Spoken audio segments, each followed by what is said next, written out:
itself. So, first of all, I want to, of course, everyone recalls what's the Harnack inequality for the Laplacian. It just says that a non-negative solution of Laplacian u equals g, let's say bounded, then will be bounded in a smaller ball by the infimum plus something related to the ball and the infinity norm of the right-hand side. So why am I interested in, or how did I become interested in what I'm going to talk about? The application that I'm thinking of is a singular perturbation problem. So I start with this very well-known result. If you have a solution depending on a parameter epsilon, here this function in what I'm going to talk about, the only thing that's important is that it's bounded by constant over epsilon, but in some other parts of the work it's important also that it has a support in the minus epsilon epsilon, or so the question is to find if you have a family of uniformly bounded solutions that in a smaller domain they will have a uniform bound of the gradient. They will be uniformly Lipschitz. So there are two steps. One step is to find the bound at points where u epsilon is bounded by constant times epsilon. Then when u epsilon is larger than epsilon, this term will not be there, and you also find a bound of the gradient, but I will not talk about that part, but only how to get a bound of the gradient at points where the function is less than or equal to epsilon.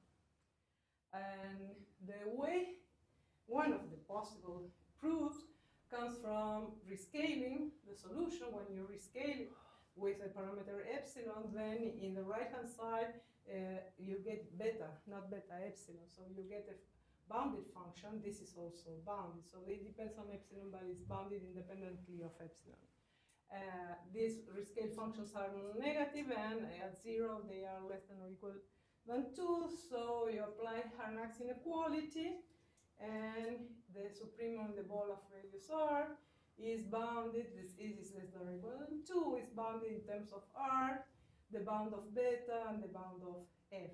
And once you have this bounded ball BR, then the gradient at the center of the ball of this function is bounded in terms of r, the bound that you get here. So in terms of r sigma and the infinity norm of g, of f. And of course, the gradient of the original function at the center of the ball is the gradient of the rescale function at the origin, and this way you get the bound. So what I've done can be done for many, many operators. What you need is that when you rescale the function, the new function will be, there will be an operator, L epsilon, that is epsilon L of u epsilon at this point. And if this operator has satisfies Harnack inequality with a constant independent of epsilon, in the other example it was just a Laplacian again, then you can proceed exactly in the same way and get a bound of the gradient of u at the center of the ball. So the case that I'm interested in is the P of they call it P of x Laplacian. Okay, the P of x Laplacian is this operator. You take the divergence of grad u to a P of x minus 2 grad u. This operator is generalization of the P Laplacian, P of x constant, and appears in different applications. For instance, the main original motivation was what are called electroradiological fluids. And in that case, this P of x is a function of the magnitude of the electric field. And the presence of the electric field influences the fluid. And this is why you get here something that depends on x if you know the magnitude of the electric field. But now they are using this for different applications where maybe you want, for instance, image processing. You have an image and you want to enhance it, and there are places where the image is smooth, and there are places where you have edges. And if you use, you minimize the integral of gradient u to, let's say, square, then you lose the edges. And if you use gradient u to the 1, then maybe you are losing the smooth parts. So they are using p close to 2 in the smooth parts and p close to 1 near the edges. So the question is if Harnack inequality holds for the inhomogeneous p of x plus, what are the conditions on the right-hand side? Because I was talking about bounded right-hand sides, but everyone knows that you don't need the right-hand side to be bounded in order to have Harnack inequality. So what was known? What was known was for the homogeneous case, and in my application, even if f is 0, I have an inhomogeneous equation. I have this beta of u epsilon bar. And what was known was, first, p is continuous. It has a modulus of continuity of logarithmic type. I will write it down later. The minimum of p is larger than 1, and you get a Harnack inequality with a constant that depends on this modulus of continuity of p, the minimum and maximum values of p in the ball, and the constant depends also on the solution u. This is the result. And moreover, what you have is that the supremum of u is controlled by the infimum plus r, and you're in the homogeneous case. So here you have a plus r on the right-hand side, even though you are with the homogeneous equation. So I will try to show why you have the plus r. And the other thing important, very important thing, is that the constant depends on the solution u.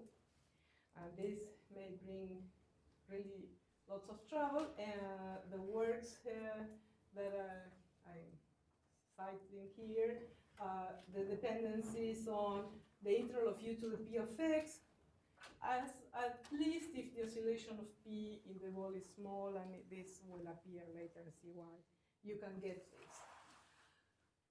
So logarithmic modulus of continuity, what is called log-Helder continuous, is this. The oscillation is bounded by the logarithm of the difference. And the thing is that you can restate this in this way: x minus y to the minus p of x minus p of y is bounded.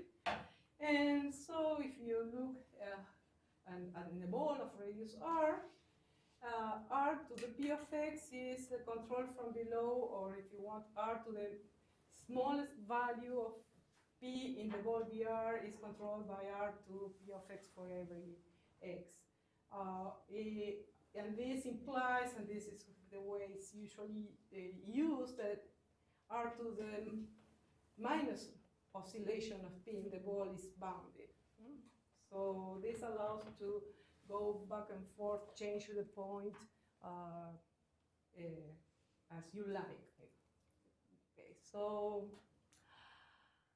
as I said, the result has a constant that depends on u. So one may wonder, for p constant you don't have that dependence, so maybe this comes from the proof, and we can get rid of this dependence.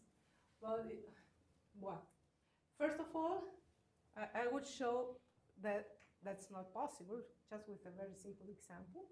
But first of all, I will show that even if the result was good for the inhomogeneous equation, this dependence that they got is not enough for the purpose of getting the bounds of the gradient.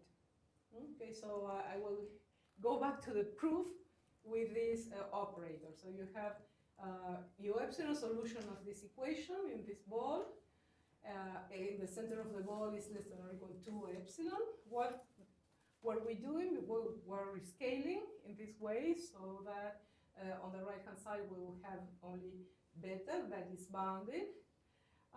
Now, because here we have a dependence on x, it's easy to see that if instead of the p Laplacian you put p of x naught plus epsilon x, then you will have an equation, and the difference here you have epsilon f of x naught plus epsilon x, but this right-hand side is bounded independently of epsilon.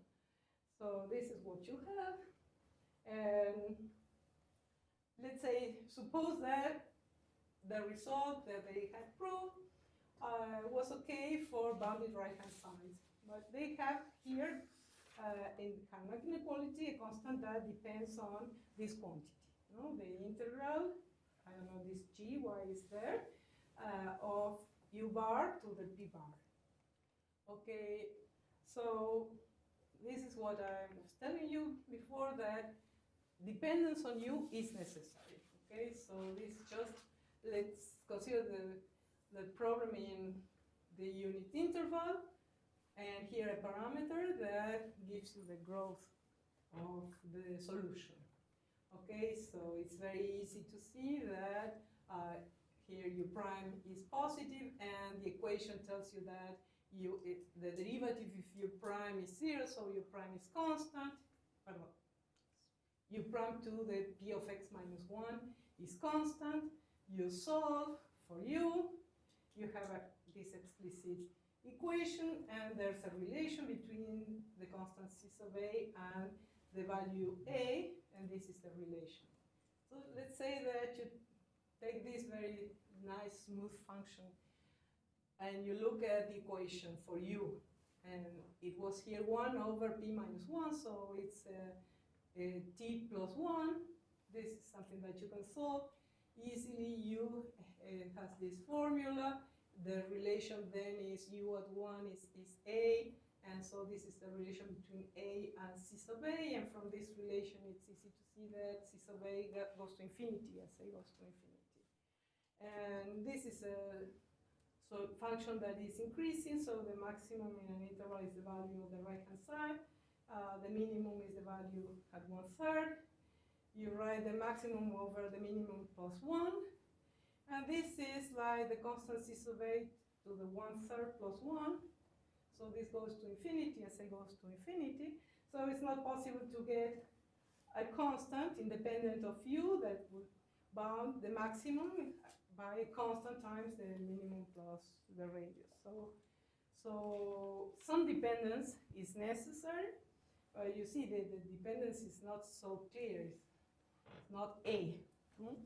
So you can say maybe we can get a better dependence than the one in the paper. Okay. So I mean, if you fix A, still, if you fix A. Of course, if you fix A, but what you get is a constant that depends on the solution. It depends on A. Okay, so when you have a family, you want to use these things for compactness, and you have a family, you want things that are, some constants that are independent of the family. So this is the main problem. So I would like to relax a little bit, not just G in an infinity, but some integrability condition. So what are the conditions on Q0 to get Harnack inequality and get a better dependence, better in the sense that it works for me, okay, for my application. Maybe for another application it won't work and you need something else. And also something, if I can get something explicit on how the right-hand side you have R and the Q0 norm of R, it would be nice also. And of course the second problem is, in general, Harnack inequality says that this inequality holds for bounded weak solutions. So are the weak solutions locally bounded or not? Conditions on Q0, and if Q0 can be variable exponent, it's natural in this setting to ask if Q0 could be a variable exponent. So I didn't write down what is a solution or what is the setting, but of course what you want is that the integral of grad u to the p of x be finite and the integral of u to the p of x be finite. So u in w11, no, this is what, and then the grad u to the p of x finite. So this is when I speak about weak solutions, these are the weak solutions, they belong to this space. So some notation, okay? So in order to write less things, this superscript rho will be referring to the ball where I take the minimum value of or the maximum value of p. Then when I write omega sub rho is the Loch-Helder model of continuity in the ball B rho. And there is this constant that will appear, that is better to have it somewhere, is r to the 1 minus n over q naught dl p naught norm to the 1 over the minimum value of p minus 1. So what the result states is if p is Loch-Helder continuous, the minimum value is larger than 1. And if q naught is larger than 1 and also larger than a dimension, n is dimension over the minimum value, and the right-hand side is in q naught, u is bounded non-negative weak solution of equation in the ball of radius 4r, then in the ball of radius r, you bound by the infimum plus r, and then because of the right-hand side, you have r times this mu here. Okay, and this constant depends on the minimum maximum values of p, the Loch-Helder models of continuity depends on the q naught. It depends on this on the right hand side. So the dependence of the constant is not just on u, the solution, but also on the right hand side. It depends on the right hand side. In this way, it's this constant, but to the oscillation of p in the ball, and it depends also on the integral of u to the p of x, as they had before, but also here you have this power that is the oscillation of p in the ball, and this makes all the difference in the application that I have in mind.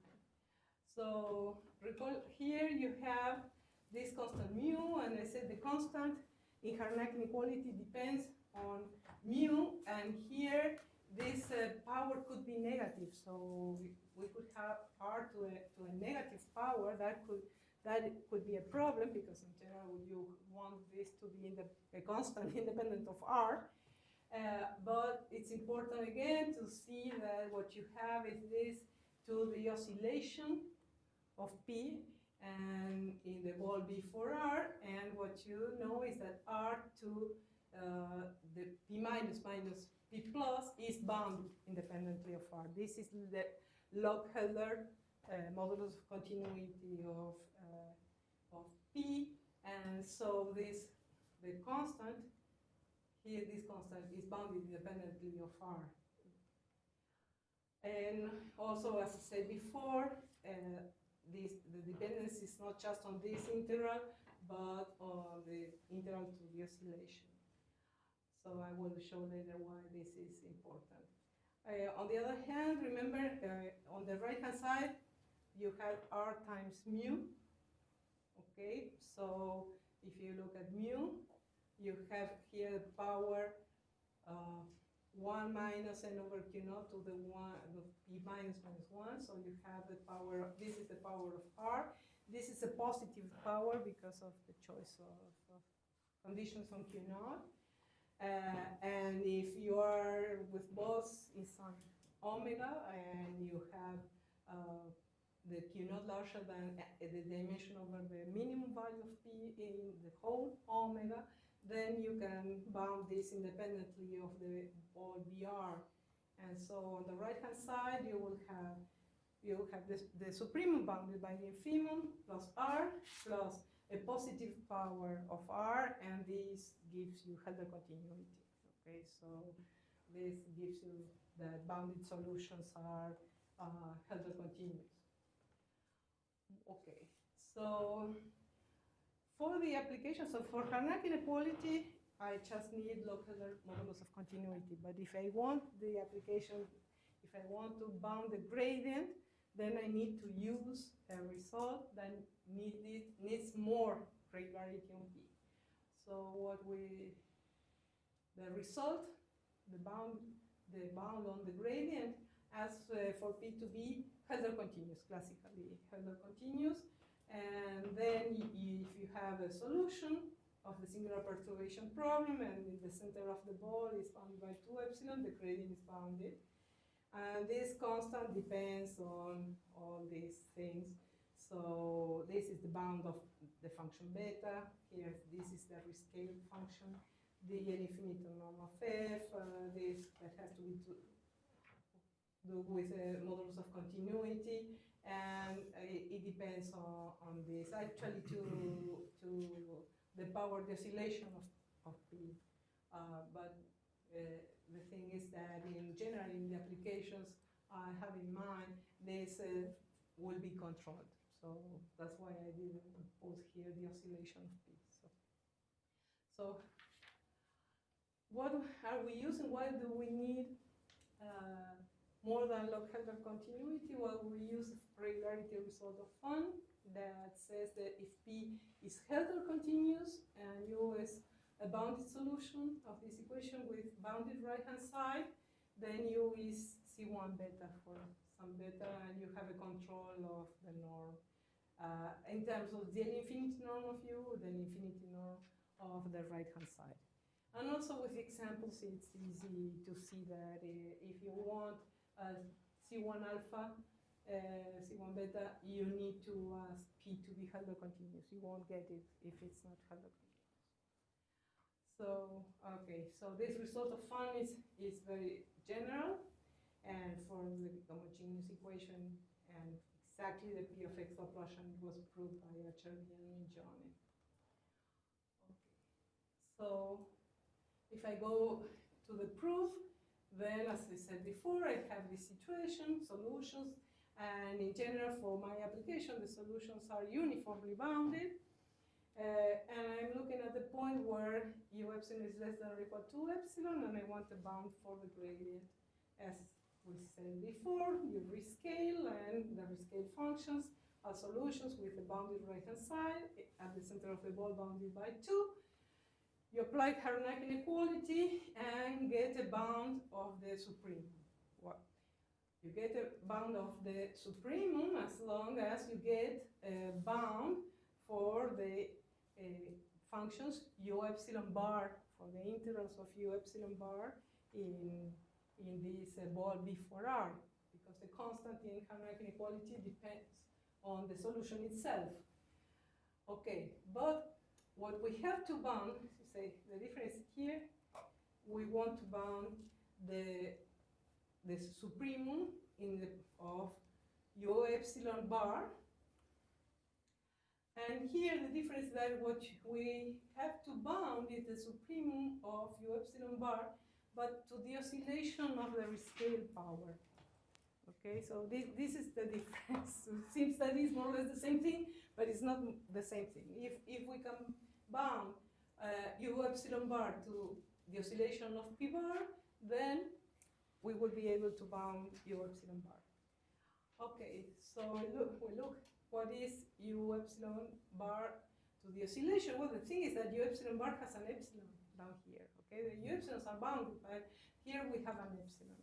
Okay, but the oscillation of this is the rescale function. You have an epsilon to the alpha here in the oscillation, because this is P of x naught plus epsilon x minus P of x naught plus epsilon y. So you have epsilon to the alpha, and epsilon to the minus epsilon to the alpha is bounded. So we get the bounding. And once you know that you have a bound for U, the result of fun in this ball gives you bound of the gradient in any smaller ball, in particular in the center of the ball. Okay, so this dependence on U is fine for the application. So what I want to do in the remaining time is to give some ideas of the proof in order to see why we have this plus r in the right-hand side, why we have this dependence on u, and why the dependence of the constant on u is through this integral to the oscillation. So it is easier to start with known cases, so I can go faster. The known case is p constant and g equals 0. This is something that most of you have seen, probably. And the method is known as Moser's iterative method. Okay, so you have a solution, a negative boundary solution of this equation. And what you do is you prove two inequalities. One is known weak Harnack inequality, the other is a weak maximum principle. Okay, the weak maximum principle is for subsolutions. The weak Harnack is for super solutions. So let us start with the idea for subsolutions. Okay, and what is done, the way in which it is proved is first you get an inequality like this. It's an inequality that says, okay, pick up beta larger than p minus 1, 2 radian, sigma less than rho. There's a constant kappa larger than 1 such that the kappa beta mean value in the smaller ball is controlled by the beta mean value in the larger ball. And the radii appear in this way and beta appears in this way. Okay, so you pick up some t larger than p minus 1 and you will start to apply this iteratively. So you will have betas that will be powers of kappa times t. You pick up 2 radii, right, rho 1 less than rho 2, and you start with rho 1, and you end up with, you start with rho 2, you end up with rho 1, and you apply, you iterate.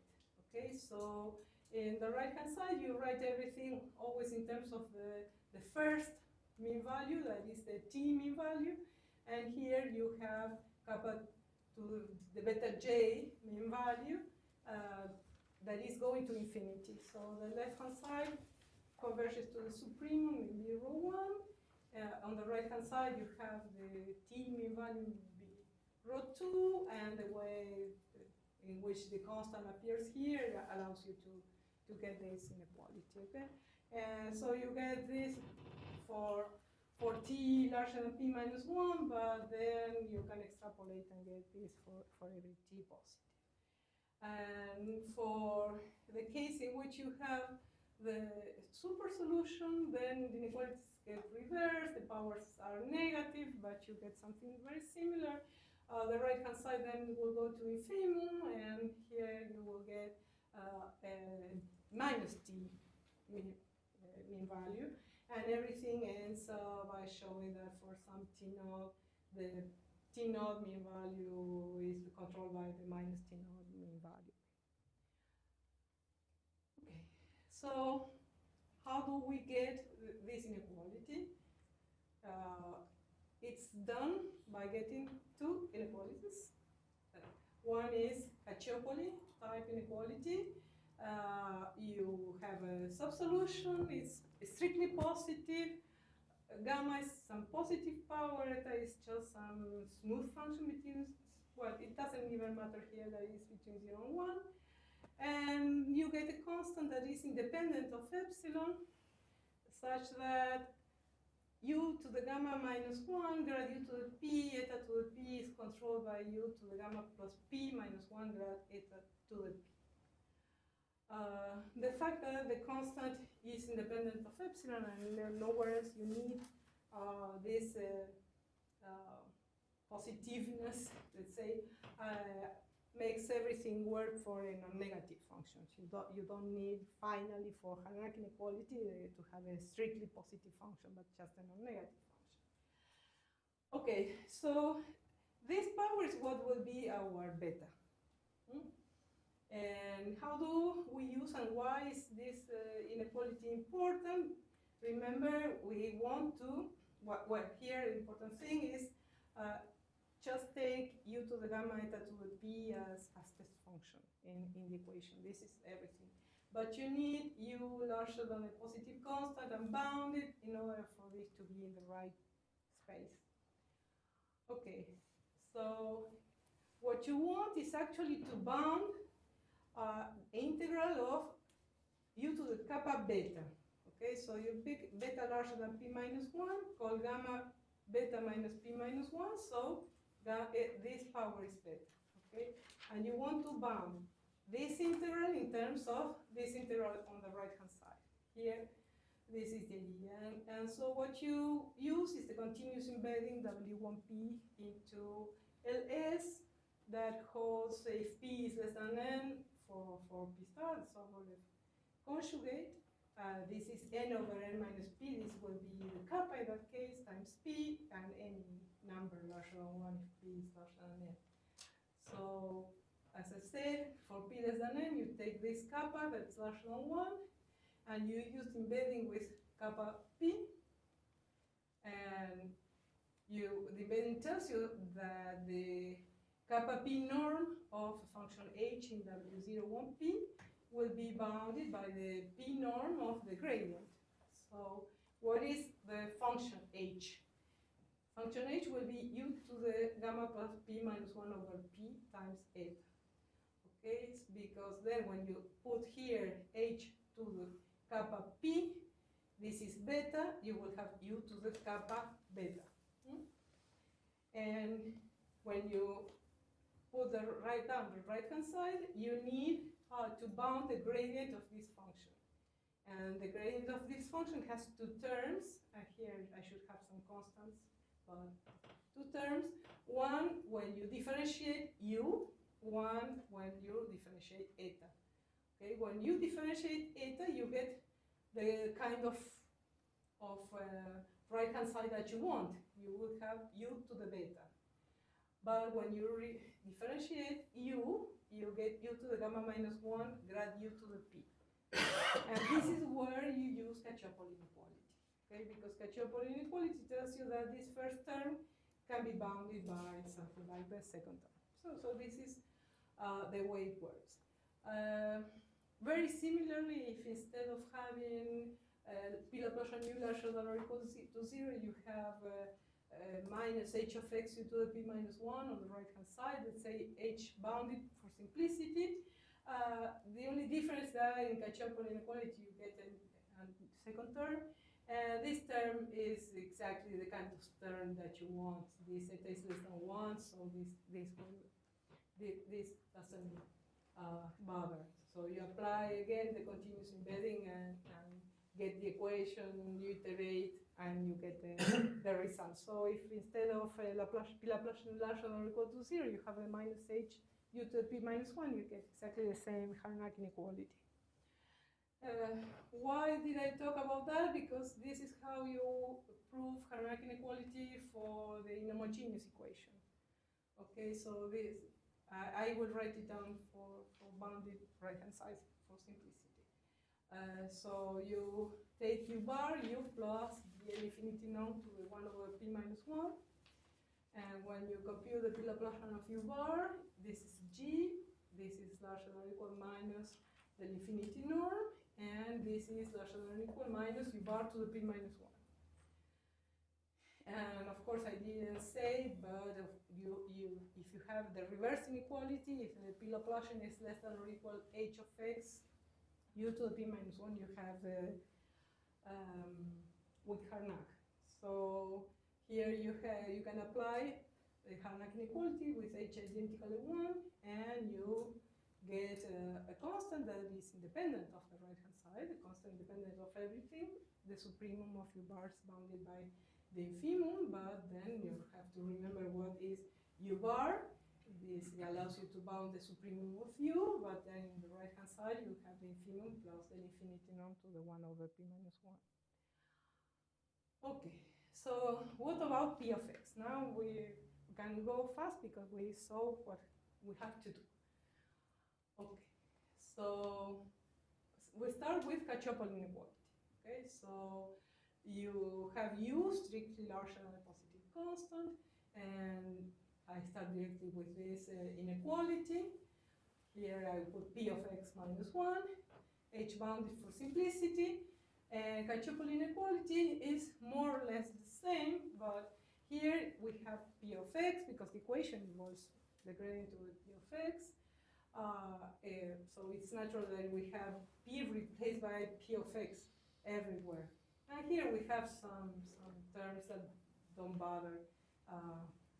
Eta is less than 1. And again, you take u to the gamma eta to the P as test function. And you get this. Now the problem is when we want to use the continuous embedding in order to bound the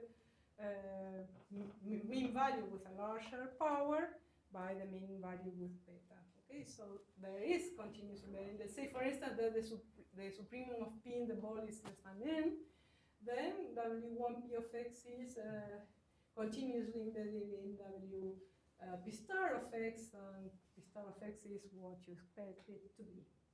But what does this mean? It means that you combine the LP star norm of H by the LP of X norm of grad H, the norms.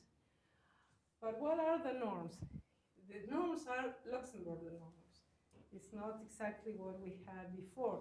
They have a relation to the integrals of grad H to the P of X, but it's not exactly the norm. It's not exactly that. So there are some powers involved that make it impossible to use this. Okay, so what is the idea? Is instead of using embedding with P of x, use it with constant powers. And then you start with a constant power, but then you have when you use Cauchy-Poly inequality, you have to go to the variable power. And so what's the power that you choose? You choose the minimum value of P in the ball, BR. The H that you will use replaces here the constant P by P minus. The beta will be gamma plus P minus minus 1. Here there's a small difference because P plus is not, P is not constant. And so you get the same inequality, or more or less, this is a little bit different, but it's the same inequality due to the continuous embedding that we had before. Now beta is this number. And where you had P, now you have P minus, okay? But remember, this second term was the one that was good, okay? This will give you u to the beta, and this gives you 1 over rho minus sigma to the P minus. This is okay. But then you needed Cauchy-Poly inequality to go from this to something that looks like this. And Cauchy-Poly inequality works with P of x, not with P minus. Okay? So you use the gradient to the P minus is bounded by 1 plus the gradient to the P. You have to put this 1 here because you don't have control on the size.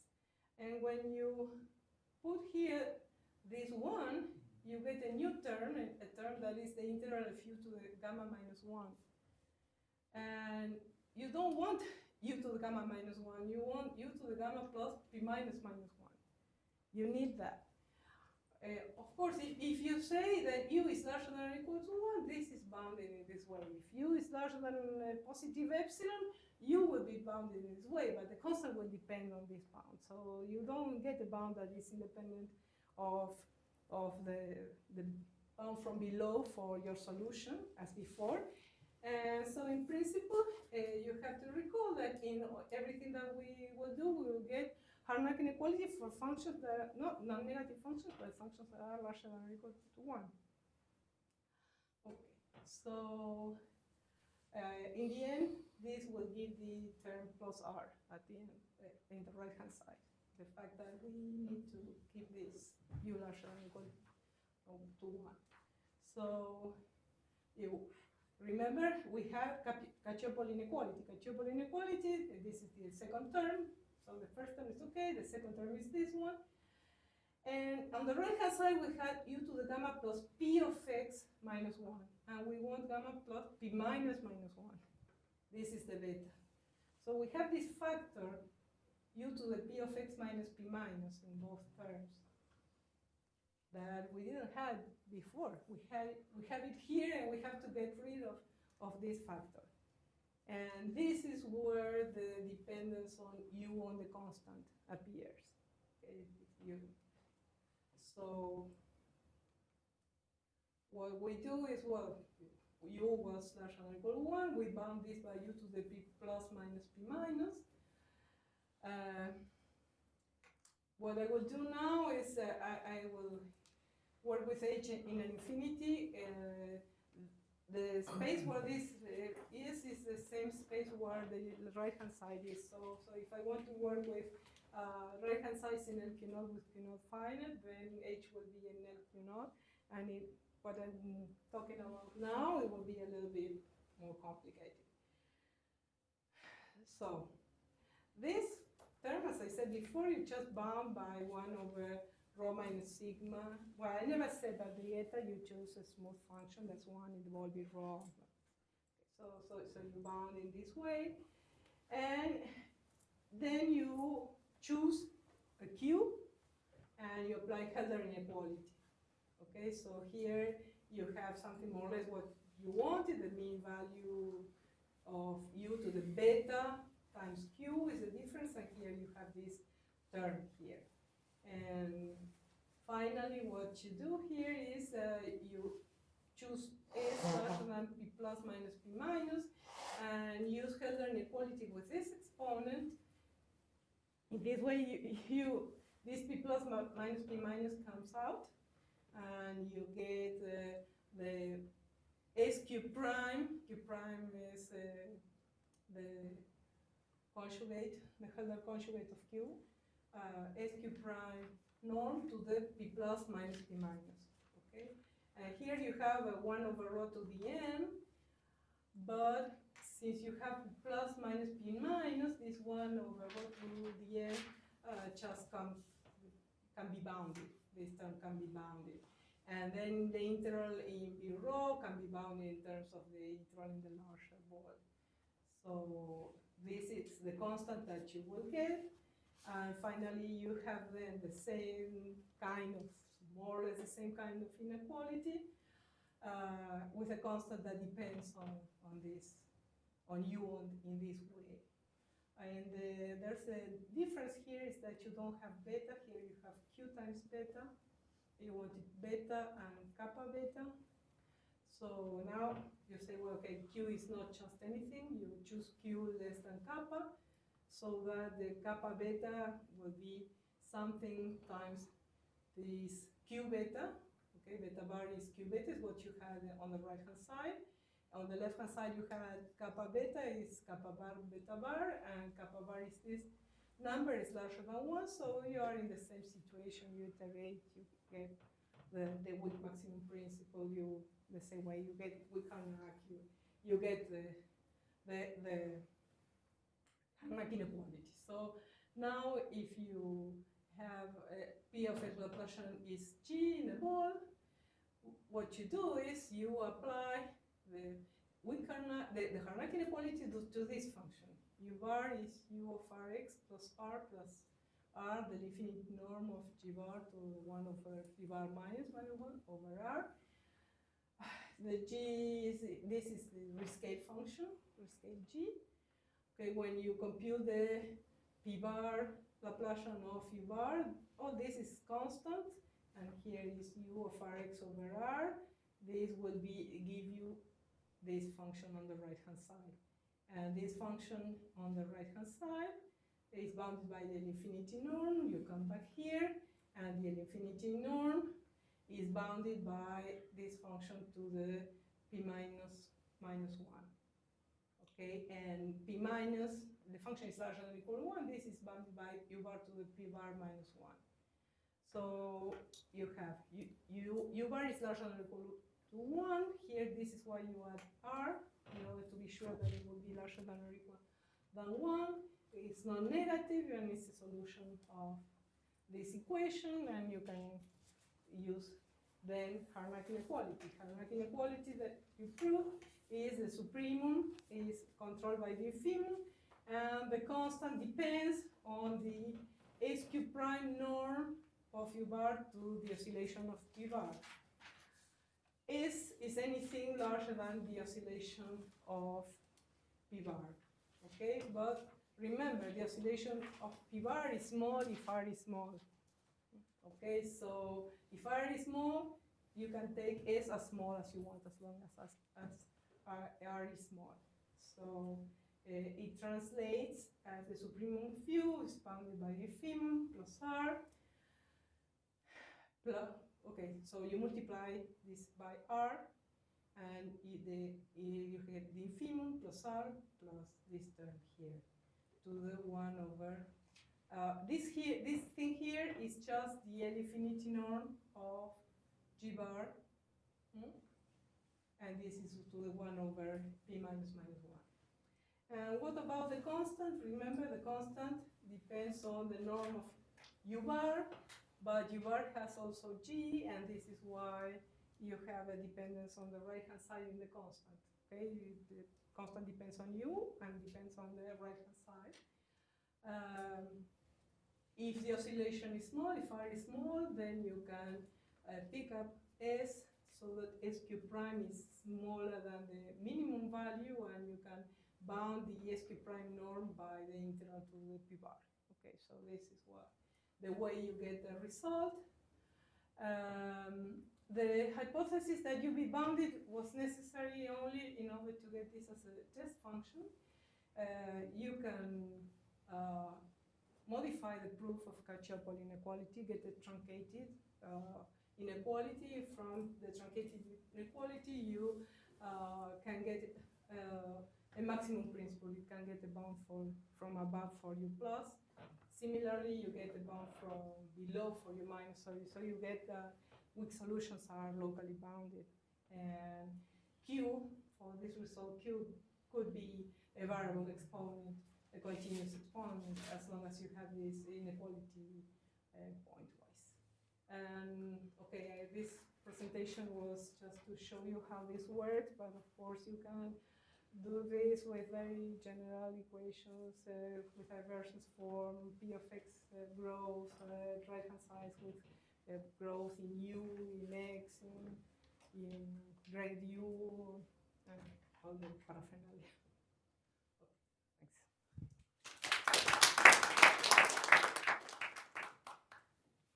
Questions or comments? I do have a question. So I'm not familiar with the proof of the original or the Harnack inequality that was before with the different dependence on U. So I assume that was also based on the Moser's iteration technique. Yes. So what was the winning idea for you to get that? Well, first to get the equality with a right-hand side. Second, that I use for very general equations. Not just the P of X Laplacian. But mainly to see that the dependence on U of the constant was not just the integral of U to the P of X, but the integral of U to the P of X to the oscillation of P, okay? Because if not, you couldn't apply to the singular perturbation problem.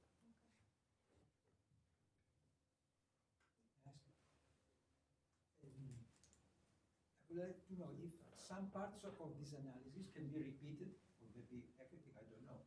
If instead of the P Laplacian, we substitute the operator and we write the divergence, not of powers of the gradient, but powers of the deformation tensor. It would be interesting for fluids. Yeah, I don't The know. system of equations. In order to get the boundedness of the solutions, not the Harnack inequality, you mean? Maybe. I'm not familiar with the proof for constant P, but if it uses Moser's iteration technique, it will be possible. But if it's a system, it's something different. The Harnack inequality should not exist. There No, was no, not maximum principle before. Yes. No, And if for it's the a maximum system, principle, we no. need a If scalar it's an function. equation, yes. If it's a tensor, it's a system. We work in the Harnack inequality interior, right? Are there anything about boundary Harnack inequalities? I haven't seen. No, I haven't seen.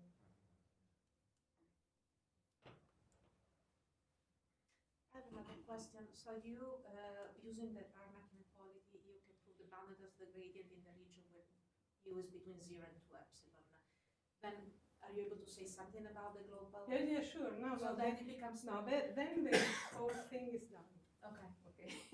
So that part is kind of standard once you are. Well, we used again Harnack inequality, Mhm. but if f is 0, if f were 0, Mhm. then in the other part you could have used. Well, no, anyway, you couldn't use Harnack inequality even in the homogeneous case because of the way it was depending on epsilon. Oh no, sorry. On the other part, you don't rescale with epsilon. The other part, if f is 0, you could have done with a Harnack inequality that was already known. Okay. For you. So you're able to bound the gradient globally, You not bound, just the. yeah, you bound the gradient everywhere, and then you have to limit and do everything Usual. that you know.